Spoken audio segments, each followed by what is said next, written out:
তিনি একদিন প্রশ্ন করছেন, আল্লাহ আমার তো ঘুম ধরে, তোমার কি ঘুম ধরে না? আল্লাহ বলতেছে, মুসা আমার ঘুম ধরে কি ধরে না তুমি কি বুঝো না? আল্লাহ বুঝি, এরপর একটু বললাম তোমার মহব্বত করি তো, তুমি কি ঘুমাও না? আল্লাহ আল্লাহ বলছেন, তুমি এই মুহূর্তে গ্লাস নাও। গ্লাস নিয়েছেন, গ্লাসটা ধরে থাকো। গ্লাসটা ধরে আসছেন কিন্তু মনটা খারাপ। আল্লাহ বলেন, মুসা মন খারাপ কেন? আল্লাহ গ্লাস ধরা কোনো কাজ হলো? তুমি আমাকে গ্লাস ধরতে দিলা? গ্লাস ধরেছেন। এর মধ্যে আল্লাহ তাআলা তার মধ্যে দিয়েছেন ঘুমের ভাব, তন্দ্রা, মানে পুরোপুরি ঘুম না কিন্তু ঘুম। এর আগের যে কাজ তন্দ্রা, ঝিমুনি একটা ভাব যখন চলে আসছে, হাতে ছিল কাঁচপাত্র গ্লাস, গ্লাস গেছে পড়ে বলে ফেলেছেন ইন্না লিল্লাহ। আল্লাহ বললেন, মুসা দায়িত্ব নাকি খুব ছোট হলো, গ্লাস ধরার দায়িত্ব, গ্লাস পড়লো কেন? আল্লাহ দোষ তো আমার না, ঘুমটা দেওয়ার কি দরকার ছিল এই সময়? আল্লাহু আকবার। খুব দামি নবী ছিলেন, প্রচন্ড মেধা ছিল তার, এবং রাগও ছিল সবচেয়ে কোন নবীর বেশি। খুব রাগ ছিল। 2 বছর বয়সে থাপ্পড় মারছেন ফেরাউনকে। ফেরাউন টের পাইছে, কি থাপ্পড় রে বাবা, বুঝলেন? সেই মুসার মেজাজ এখন মুসলমানদের মধ্যে আনা দরকার, ঠিক কিনা? মুসার লাঠি হাতে নিয়া বাতিল দুর্গাঘাত হানার সময় এখন মুসলমানের। কাউকে মানে না আল্লাহ ছাড়া। এই মতের পক্ষে রাজি আছেন কারা কারা? হাত উঁচু করে দেখেন মুসলমান।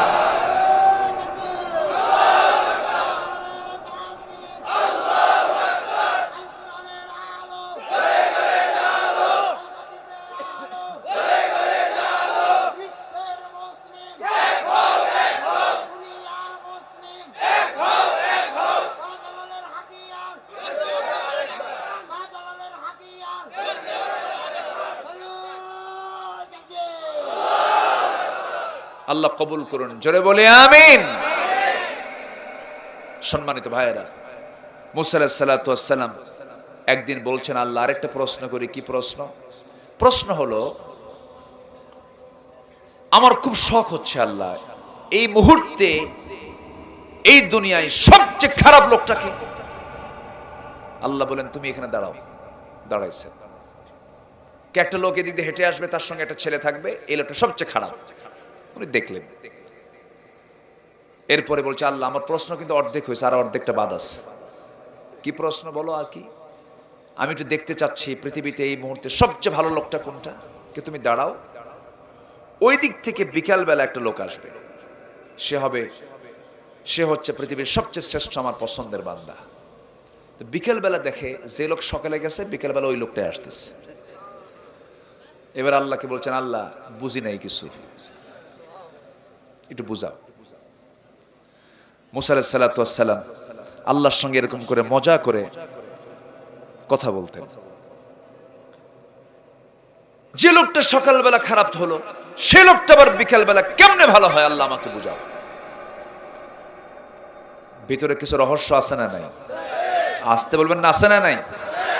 সে রহস্য হলো ইল্লা মান তাবা, যারা তওবা করে, যারা তওবা করছে। কেমন? একটু লম্বা কথা, কষ্ট হবে না তো? প্রশ্ন কিন্তু আরেকটা উত্তর পাই নাই, সেটা হলো জাহান্নাম কেন বানাইছেন আল্লাহ? ঠিক আছে না? আমার ভাইয়েরা, মুসা আলাইহিস সালাতু ওয়াস সালাম যখন এই প্রশ্ন করলেন, আল্লাহ বলছেন, মুসা এই বান্দাটা সকালবেলা তার ছেলেকে সাথে করে নিয়ে রওনা দিয়েছে। ছেলে প্রশ্ন করছে তার বাবাকে, বাবা এই যে বিশাল বড় জঙ্গল দেখা যায়, এর চেয়ে বড় কিছু আছে নাকি? হ্যাঁ আছে। কি? ওই যে পাহাড় দেখা যায়, ওই পাহাড়ের চেয়ে বড় কিছু আছে নাকি? বাপ জবাব দিয়ে বলছে, ও সন্তান, ওই যে সূর্য দেখা যায়, সূর্যের চেয়ে বড় কিছু আছে নাকি? হ্যাঁ আছে। কি? আকাশটা দেখা যাচ্ছে বাজান, আকাশের চেয়ে বড় কিছু আছে নাকি? সঙ্গে সঙ্গে বান্দাটা কেঁদে কেঁদে বলছে, আমার আল্লাহ তাআলার ক্ষমা, আমার আল্লাহ তাআলার রহমত সবচেয়ে বড়। এই কথা বলেই মুসা ওই বান্দা চোখের পানি ফেলে ফেলে আমার কাছে তওবা করে নিয়েছে, ক্ষমা চেয়ে নিয়েছে, আমি তাকে ক্ষমা করে দিয়েছি। এই মুহূর্তে আমার চোখে এই বান্দা হয়ে গেছে দুনিয়ার সবচেয়ে পছন্দের বান্দা। জোরে করেন সুবহানাল্লাহ। সেই সুযোগ কি আমাদের নাই? আসতে বলবেন না, আছে না নাই? আমার বন্ধুগণ, জাহান্নামের গর্তের মধ্যে ঢোকার এক নাম্বার কারণ হলো গাই নামক গর্ত। সেই গাই নামক গর্তের মধ্যে সেই বান্দা যাবে, এক নাম্বার কারণ হলো যে বান্দা নামাজকে নষ্ট করে ফেলেছে। আমরা নামাজ নষ্ট করব না ঠিক করব? নামাজ নষ্ট করব না ঠিক করব?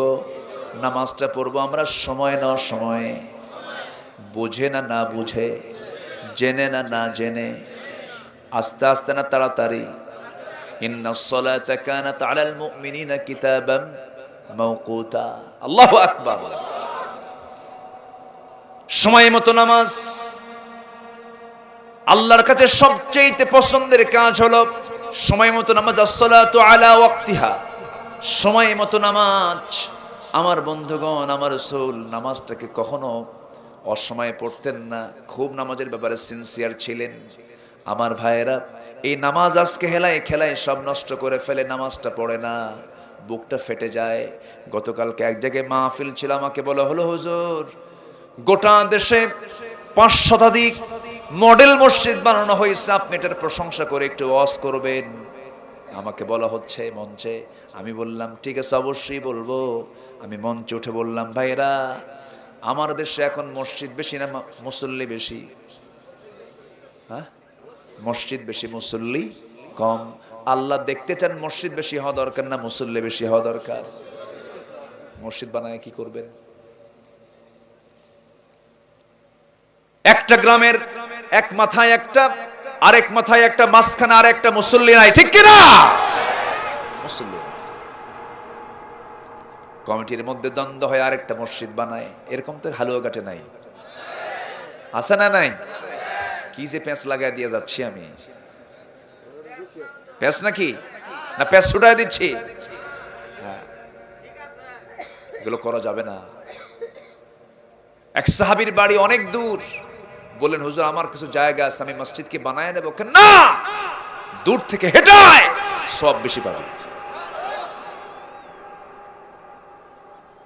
এখন মসজিদ বানানোর মারামারি শুরু হয়েছে, মসজিদ বানানোর প্রতিযোগিতা শুরু হয়ে গেছে। যে জামাত যত লম্বা হয় সে জামাত তত বরকতময় হয়। এক পাড়ার মধ্যে মানুষ বসবাস করে, 200 মসজিদ বানাচ্ছে 4টা। আছে না নাই? ঠিক না? এগুলো আমার বন্ধুগণ, নামাজটা বুঝে শুনে পড়তে হবে। বছরের পর বছর নামাজের মধ্যে কি পড়লাম কিছুই জানি না, আছে না নাই? নামাজের মধ্যে মনোযোগ আসবে কেমনে? নামাজের মধ্যে ধ্যান আসবে কেমনে? এক বেচারি হিন্দু মানুষ, তার বাড়ি মসজিদের সাথেই, মসজিদের সামনে দিয়ে প্রত্যেক দিন যায়, তার কানে একটা আওয়াজ আসে, সামি আল্লাহু লিমান হামিদা। হিন্দু তো এটা বুঝবে না, এই হামিদাটা কি। হিন্দু বুঝে নিয়েছে মনে হয় এই হামিদা কোনো মহিলার নাম, বুঝেন নাই? হামিদা কোনো মহিলার নাম মনে করে নিয়েছে।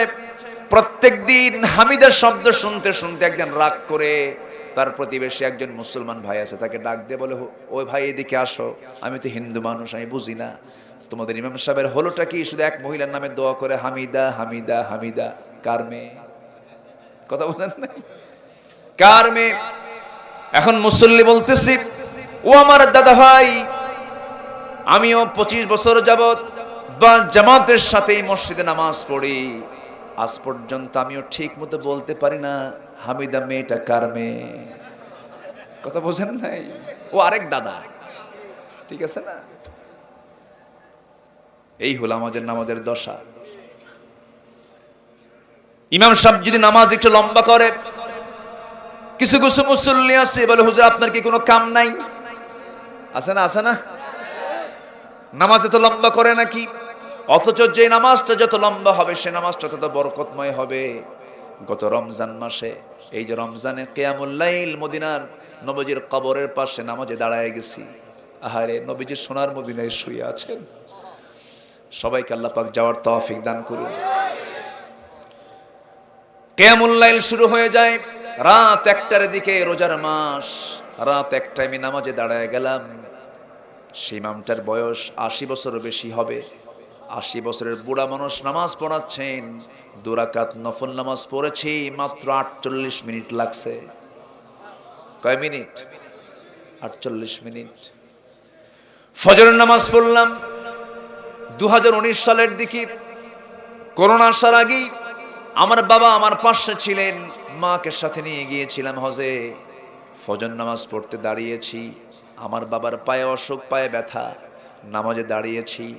নামাজ যখন শুরু হয়েছে, ইমাম সাহেব বুড়া মানুষ, মদিনার মসজিদে নামাজ শেষ করতে, ফজর নামাজ শেষ করতে সময় লেগেছে 29 থেকে 30 মিনিট। যদি আমার দেশের কোন মসজিদের কোন ইমাম যদি কোনদিন ফজরের নামাজ পড়তে নিয়ে যদি 30 মিনিট ধরে যদি 2 রাকাত নামাজ পড়ায়, নামাজ শেষে কমিটি বলবে হুজুর টান টোপলা বাঁধেন যান। আমি কি ভুল বলতেছি? নামাজকে নষ্ট করা যাবে না, নামাজকে মনোযোগের সঙ্গে আদায় করতে হবে। আমার নবীজির এমন রাত চলে গেছে, গোটা রাতে আমার নবীজির মাত্র 2 রাকাত নামাজ শেষ হয়েছে। গোটা রাত 2 রাকাত নামাজ। সাইয়েদনা ওসমান রাদিয়াল্লাহু তাআলা 2 রাকাত নামাজ পড়েছেন 15 পারা দিয়া। কয় পারা দিয়া? 1 থেকে 15 পর্যন্ত 15 পারা পড়েছেন 2 রাকাত নামাজ। আর 1 পৃষ্ঠা 2 পৃষ্ঠা পড়লে মুসল্লির ভিতরে কয় হুজুর আপনার কি কোনো কাম নাই? এরকম আছে না নাই? নামাজ মানে ধৈর্য। যে নামাজের মধ্যে মজা পায় না, যে সেজদার মধ্যে মজা পায় না, যে রুকুর মধ্যে মজা পায় না, তার ইমানে ভেজাল আছে না নাই? মাহফিলে বসেও যে মজা পায় না, তার মধ্যে সমস্যা। যদি কোনো বান্দা বুঝতো এই জায়গায় বসলে কি সওয়াব, ফজর পর্যন্ত বসবে, ওঠার সময় পাবে না। আমার নবীজি এক সাহাবী, খুব গরিব মানুষ, 3 মাস বাজার নাই বাড়িতে। কয় মাস বাজার নাই? 3 মাস বাজার নাই। 3 মাস বাজার নাই। স্ত্রী কোনো স্বামীর কাছে অভিযোগ দেন নাই। একদিন বলছেন আমার স্বামী আপনার কাছ থেকে কিছু কিছু টাকা জমা করে, এই যে কয়েকটা পয়সা আমি জমা করেছি, এই যে ব্যাগ দিলাম বাজারটা করে আনেন। সেই সাহাবী বাজার করতে যাবেন, কিন্তু জোহর আজান হয়ে গেছে। এখন বাজার দরকার না নামাজ দরকার। বাজারের ব্যাগটা নিয়ে তিনি মসজিদে ঢুকে পড়েছেন, নামাজ পড়াচ্ছেন মুহাম্মদ সাল্লাল্লাহু আলাইহি ওয়াসাল্লাম। নামাজ শুরু হয়ে গেছে। নামাজ শেষ হওয়ার সঙ্গে সঙ্গে নবীজি বয়ান শুরু করে দিয়েছেন। বয়ান থেকে তিনি উঠতে পারলেন না। আবার আসর চলে আসছে, আসর নামাজ পড়েছেন, আবার বয়ান শুরু হয়েছে। মাগরিব চলে গেছে, বাজার করতে পারলেন না। এশার নামাজ পড়ে শূন্য ব্যাগে যখন তিনি বাড়ির দিকে ফিরবেন, পিছন থেকে নবীজি বলছেন তালহা এইদিকে আসো, এই যে একটা মেহমান তুমি নিয়ে যাও, খেদমত করো, বাজার নাই। শূন্য ব্যাগ, আবার উপরন্ত ঘাড়ে একটা মেহমান নিয়ে বাড়িতে চলে গেছেন। দরজায় নক করেছেন, স্ত্রীকে ডাক দিয়ে বলছেন স্ত্রী এই যে ফাঁকা ব্যাগ, বাজার করি নাই। যদি 3 মাস বাজার নাই, ওই দিন টাকা দিয়েছে বাজার নাই, আমার আপনার বাড়ির বউ হলে কি হতো? দেখছেন মায়ের।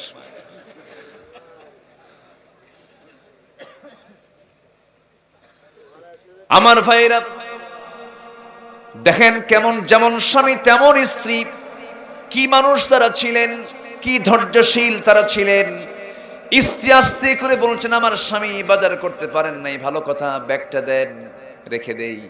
কোনো সমস্যা হয়েছে নাকি? বলেন হ্যাঁ সমস্যা হয়েছে। কি? হুজুরের বয়ান থেকে উঠতে পারি নাই, বাজার করার সুযোগ আমার মেলে নাই, কেমন করে নবীর সামনে থেকে আমি উঠে আসব? কিন্তু আমার স্ত্রী, আমি তো টেনশনে পড়ে যাচ্ছি। কি টেনশন? রাসূল মেহমান দিয়েছেন আমার সাথে, আমি তো না করতে পারি না, মেহমান তো নিয়ে আসলাম, কি খাওয়াবো? কিছুই তো নাই। এবার বলছেন আমার স্বামী টেনশন করবেন না, ওয়ালা তাহিনু ওয়ালা তাহজানু, হতাশ হবে না, চিন্তা করবে না। কার কথা? আসতে বলবেন না, কার কথা? আল্লাহর কথা। কোনো চিন্তা নাই, কোনো টেনশন নাই। আলাইসাল্লাহু বিকাফিন আবদাহ, বান্দার জন্য তো আল্লাহই যথেষ্ট। আমার স্বামী, ওই যে একটা তুষের বস্তা দেখা যায়, তুষের বস্তাটা আস্তে করে আপনি একটু নিচে নামায় দেন। নামায় দেওয়া হলো। সেই তুষ চালতে চালতে, চালনায় চালতে চালতে মোটে কিছু জব জমা হলো।